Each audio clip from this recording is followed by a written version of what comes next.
Hey guys, thanks for tuning in. Check it out. It's the Lieber Birdy 1060. It's basically a 106 millimeter little beginner quadcopter, and this is everything. An RTF package where you have the controller, you have a small 5.8 gigahertz FPV screen you can mount on the controller, and it's using the analog FPV, so it's going to be really fast and snappy. You can see the camera up top there. So this is a full-on RTF package, mainly for indoor flight. We might be able to bring it outside if it's not too windy. I love testing these ones because the craze nowadays is for beginners to have like a full package they can use for FPV that works very well. And we're going to see how this thing performs in this review. So let's get started.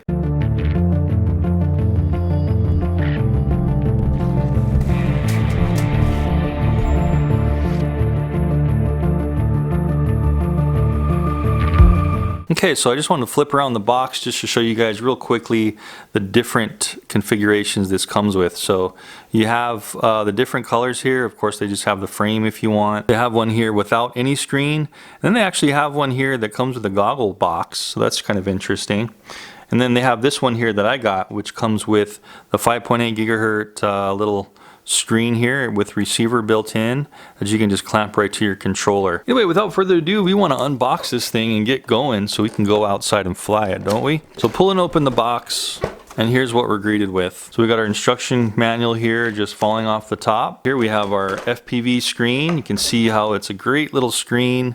You can change channels and everything. This is full-fledged 5.8 gigahertz FPV, guys, so this should be a pretty quick response time, latency. We should have a really good experience. Some of the Wi-Fi stuff that has lag on their FPV is a little bit tough, but this one looks like it's going to be a good option here. Spinning this around, you can see that the receiver is built right in to the monitor here. So all we need to do is take this out of the box, the antenna here, screw it on, and charge this, and this thing's ready to go. So I'm just going to take everything out of the box and then we'll go more in depth in each component. So that was the FPV screen. Here's a little bag that just has a charger, and it looks like a little nut for mounting the screen on the controller.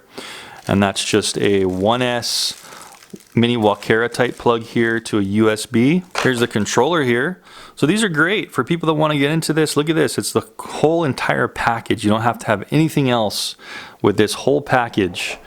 Everything's included. This is a true RTF. This controller here looks very familiar. It looks like it's kind of off the same mold. They're very similar to the mold as some of the Parrot toy drones, but a very good controller. It's feeling really polished in the hand, not too cheaply made. It's feeling good, light, but not too clunky. Everything seems to be pressing in well and working very well. We've got a bunch of buttons here. So these are going to be trims for, you know, altitude, yaw, pitch, and roll here. That's pretty much what all these buttons are going to be on the side. Power button here. I'm not sure what these two buttons are going to be, but we'll check that out as soon as we get this thing opened up. And then we have a bunch of trigger buttons. We have two over here and two over here. And then that's where we're going to mount up our FPV screen holder. Flipping it around here, we have our battery compartment. 3 AAA batteries is what this thing takes. Seems like it snaps in good, so you don't need a screw. So here's our screen holder. So it's a spring-loaded screen holder that we're going to pop this screen into, just like so. And then this will actually mount right to the controller. And it's pretty cool because it just slides right into that notch. And that's what this is going to be for, this little thumb screw they gave us in the package. This little thumb screw is just going to screw right into the back. Very simple. I'm really liking this design. Nothing complicated, super easy. Then you're going to turn that on and have your FPV right on the controller. Or of course, keep in mind, this is 5.8 gigahertz as well. So if you have a pair of FPV goggles, you can tune right into the channel and use analog FPV goggles if you wanted to. So some great options with this little simple ready to fly drone. Last two things in the box, of course, are the drone itself. Right here, very interesting design they chose, and a whole set of extra propellers. Now these do look like they're just brushed motors with push-on propellers, so no high-speed brushless racing here. This is going to be a fun, just bang around the house kind of flyer. Not going to hurt anybody, or it's going to be very hard also to break this thing. These things are known to be, this type of design is known to be very durable. Not sure about the camera up here. It looks like it might be a little bit vulnerable to bumps and scrapes. Here's the antenna that was just tucked away, so we're gonna have to pull that up. If we pull off the camera here, the cap, we can see that we have just your basic 5.8 gigahertz mini camera, and it's encapsulated in this little plastic case with a wire going down to the flight controller for it to be powered. And a kind of interesting setup they have here. So you can see how they kind of lifted it off of the frame of what's seemingly just like a regular toy quad, and they kind of customized it with this little arch design here with just screws holding it on to 3 points, which is actually kind of neat because it might give us more of a non-interfered view with props. Usually these kind of quads have the camera like right here, and you can kind of see these guys in the way on half the screen. So this is kind of an interesting idea if it works, and it gives us kind of like a clear view instead of having the ducks in view. It might be a cleaner view. But check this out. The good thing about this is look at this degree of rotation. And it's got these little rubber band grommet things on here, these little plastic silicone grommets.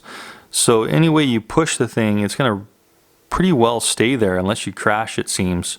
So you can actually get pretty crazy with it. That's its maximum height there. It looks like it's about 35-40 degrees if you get pretty crazy and working on your flying skills.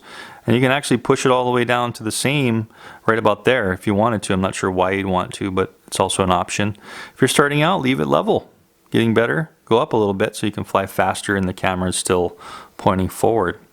So a pretty interesting design, very simple, but if it works, it works. Here's our battery they give us in the box. So this is a very simple 3.7 volt, 430 milliamp hour battery. So something that's kind of common in toy quadcopters. So the motors do look like they're maybe right around 10 millimeter motors, and of course they're brushed motors, so we're not going to have the huge performance that brushless motors give us. But what I want to do real quick is just boot the screen up and see what our latency is like and all that. Okay guys, so before we go and fly, I just wanted to power on the screen, check out what the latency is, and I should tell you that this screen was completely dead, so I went ahead and put it on the USB charger for about 10 minutes. To give it just somewhat of a charge. And one thing I did notice is it doesn't come with a micro USB cable in the box, and that's where you're going to plug it in there. So maybe something they could have remembered to do is put just a little cheap cable in the box so you can charge the screen. Otherwise you're going to have your own micro USB cable.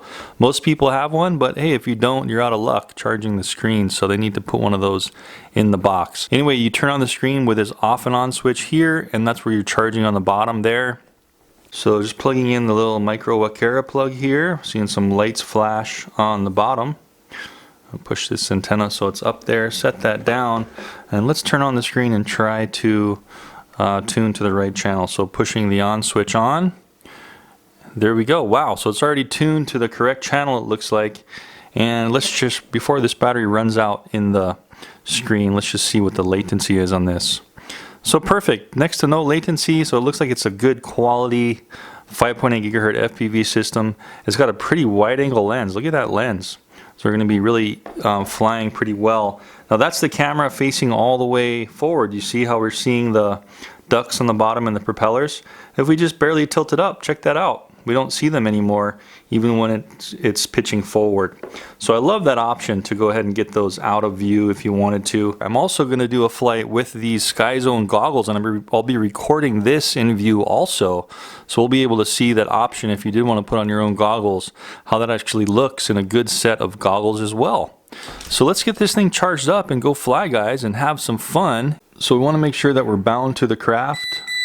I just pushed up and down on the controller and we heard 2 beeps, and we should be bound. I believe this one has kind of a auto takeoff and landing. Let me see if I can figure this out. Yeah, so that armed the motors. You see the top button here, so you see how we have a green icon there, or green LED rather. 2, that was rate 1, there's rate 2 in orange, and rate 3 in red. Cool. These buttons don't seem to be doing anything. I think these are flips. So let's give it a try. So arming, top left trigger. Let's launch. Wow, so it feels like it has like some kind of altitude hold. That's interesting. I'm just going to try to fly here under the camera a little bit. Let me try a flip. So I'm going to press the right trigger right now. Nope. Doesn't seem like these things have any use, these 2 top right trigger buttons. Nothing's happening on those. See if I press these ones down to the middle of the controller, what happens. Okay. Not really sure what that did. I'm going to trim it out just a little bit. Seems to be going forward a little bit too much. So I'm going to press these trim buttons here. There we go. That's a little better. Let's try rate 2. So, oh, that lands it. Okay. So if you press the top again, it will land. That's kind of cool. Okay. Really easy to launch and land. Now let's see. So the rate on number 1, really nice and slow. You see how I'm pushing the controller all the way? And we're just getting a really nice and easy rate. I press that bottom trigger again. Wow, okay. So that gives it a little bit, even a higher throttle rate too, it seems. So a little bit faster rate there, back and forth. One more time, this is the fastest rate. You can see that it's tilting and going a little bit faster all the way around. So I'm going to stay in rate 1, I think, and let's fly around the house. I'm going to go strictly FPV now. So I'm looking just at the FPV screen. And I will have that up in front of the camera as well, so you guys can see what's going on. So going upstairs, nice and easy. A little bit of break up. But I'm not going to go too far because it's windy up here. Whoa, there's Sanaya. She's on the computer. A little bit of wobble coming down. You see that there? Hello. I'm going to try to fly. So I'm strictly looking at the screen, guys. I'm going to fly into the kitchen. And should I try to go out the door? I don't know. Maybe not yet. Maybe when I have the goggles on, I will. I was feeling maybe a little bit of a hiccup in control all the way at the other side of the house. But it feels pretty good. Going into rate 2. Wow, so even the yaw gets quicker too. See that spin around? Let's go back into rate 1. Let's do a spin and then cycle through the rates. So 1, 2.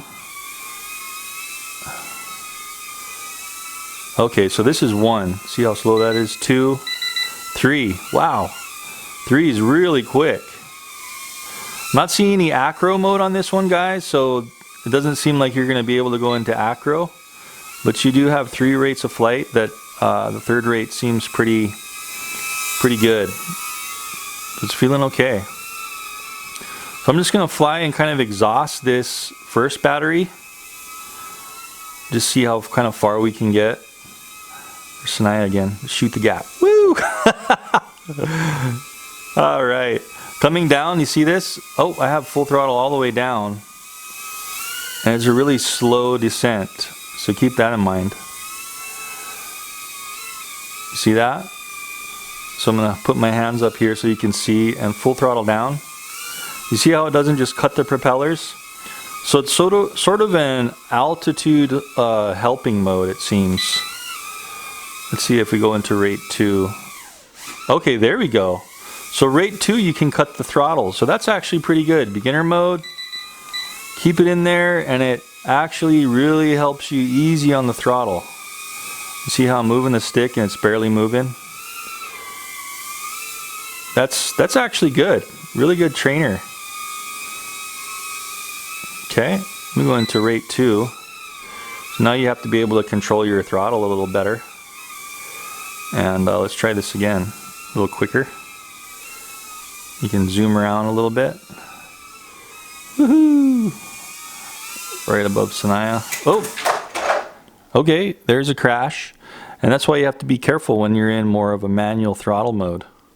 Let me get that and let's try again. Alright, and you can see in that crash by the FPV, we've got the camera went down just a little bit so we can kind of see the cowlings or the ducks in view.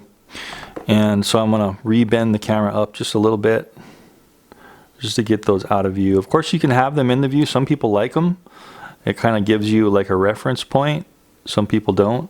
I'm just going to kind of keep them maybe just barely the rim, just barely in view. Let's just exhaust this battery. I'm going to stay in rate 1 for the house. Okay. So really nice and easy. And even if you let off the throttle, like mid-throttle, It does seem like it might be kind of an altitude hold for you too. It's got like a dead spot right in the middle. See how I'm moving? Only when I go to the top of the throw of the throttle stick, it'll actually move up and down. So really nice and easy for a beginner flyer.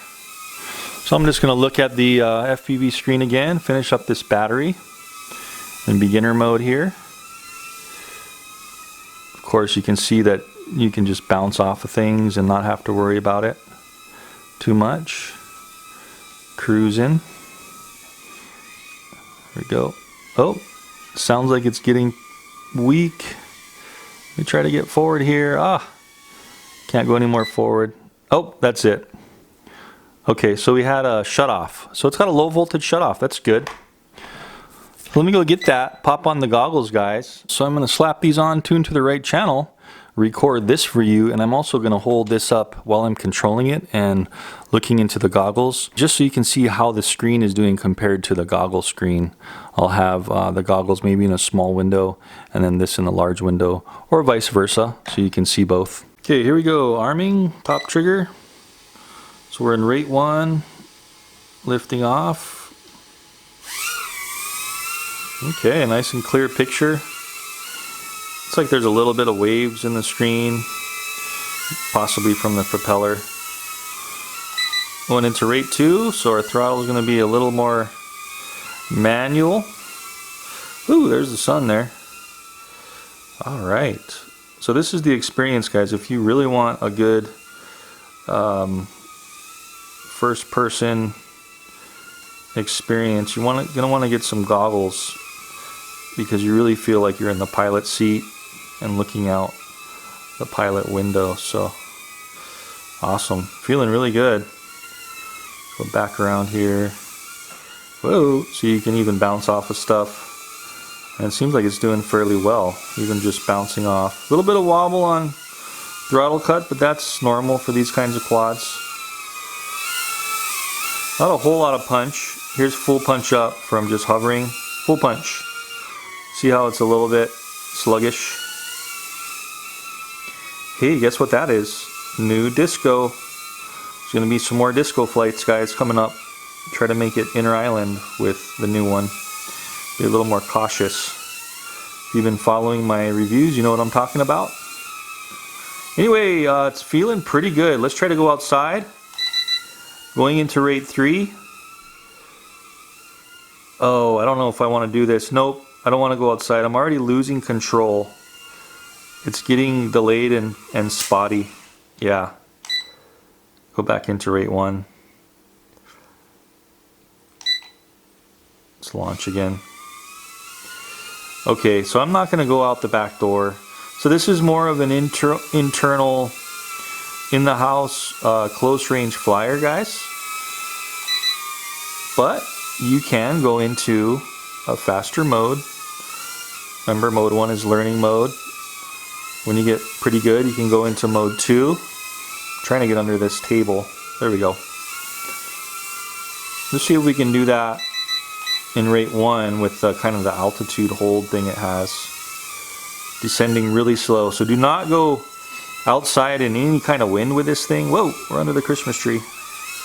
Ah, fighting the bag. Whoa. Okay, so don't try to do any kind of maneuverability in rate 1. You want to kind of be in an open area. You don't have very good throttle response or anything with rate 1. So anyway, just really trying to a little wobbly, a little wishy-washy. Let's go back into rate 3 and see if we have a little more precision control to get under this table. Oh, okay, I just nailed the table. Let's go back into rate 2, and this might give us a little bit of a better level control. When you have the camera tilted up, it's a little harder to know your level, you know. I'll try this one more time. There we go. Okay. So if you're going to try this kind of flying, going through objects in your house, maybe put the camera down so you can slightly see the cowlings, because you don't have much pitch anyway. Let's go back over here in the kitchen. Do a little bit of faster flying in rate 2. There's that sun, yikes. There we go, you can see how you can just zip around. Starting to get really sluggish. Full throttle up now. Just barely raising. Woohoo! Full throttle up. So it is feeling good though. If you can control your fingers a little better, now I'm controlling my fingers a little better. You'll have a pretty good experience. Do I have enough? I'm full throttle. Do I have enough power to land it on the table? Nope. Just enough just to hover here. Let's see what happens. I'm going to keep holding the throttle up. See if it has a low level cutoff. Come on. Cut off before you ruin this battery. There we go. You see how we lost full FPV. I'm going to stop our FPV from recording. Okay guys, so the Birdy 106, what's good, what's bad about it? Camera's really good how you can adjust the camera here. What's bad about it is it's a little high profile. You can see how it's quite high when you have the antenna up and the camera's way up here on this little perch. It's way the heck up there. Did have a very good camera with a wide angle lens. The camera didn't seem to move unless you crash, so that was good. I didn't really see any vibration in the screen. There was a little bit of waving going on, but I think that was just something with the frequency, not really necessarily the camera. Camera did very well. Not much punch at all, so if you're looking for a quad that has some punch, this is not it. What was really cool about it is it had that beginner mode. So rate 1, when you press the bottom trigger, you can cycle through the rates. Rate 1 was almost like an altitude hold, where it took out all control in the mid throttle here, and then it just gave you control at the very bottom and very top, and went very slow for people that are learning how to go up and down with a quadcopter. Screen was great, worked great, couldn't ask for anything else. You could go through channels, it was already tuned to the right channel. You can charge it, you can take it off. You can use the screen, put it on something else. So great option. Controller was very good, the sticks awesome. I like these sticks better than those flat sticks like some of the other controllers. For example, this one on another quad I just reviewed, these ones just seem to be really slippery and hard to control for me. So these kind of need a little bit of modification when you get a little better at flying. But these ones that came with this one were perfect. I didn't really try anything else. It didn't seem like there was any, these buttons didn't seem to do anything. I didn't really go into these buttons here. So basically just rates of flight. There may have been some flipping buttons somewhere, but good for a trainer flyer that wants to get into FPV. I'd say this is a good choice. Only because it has that learning mode in rate 1 that makes it really easy for a flyer not to get in trouble and really learn the movements before they get better. And then when you do get better, hey, bump up the rates. So it didn't have any acro mode, so when you get really good and you want to try acro, this will not be the one for you because it's just too sluggish and it doesn't have any acro mode. But if you're a real beginner, I would recommend this one. I will have had the Sky Zone goggles up there on the FPV so you could see them, and also I was holding the screen kind of hopefully in front of the camera when I had the goggles on so you could compare the FPV feed. Not really good for an outside flyer unless you're going to be somewhere in an open area and there's no wind at all, probably. Very, very, very low wind, less than 5 miles per hour. Definitely for this one. Anyways, guys, links in the description for all the stuff I'm using here, and I hope you enjoyed that in-depth review. And I will see you guys in the next one. Thanks for watching.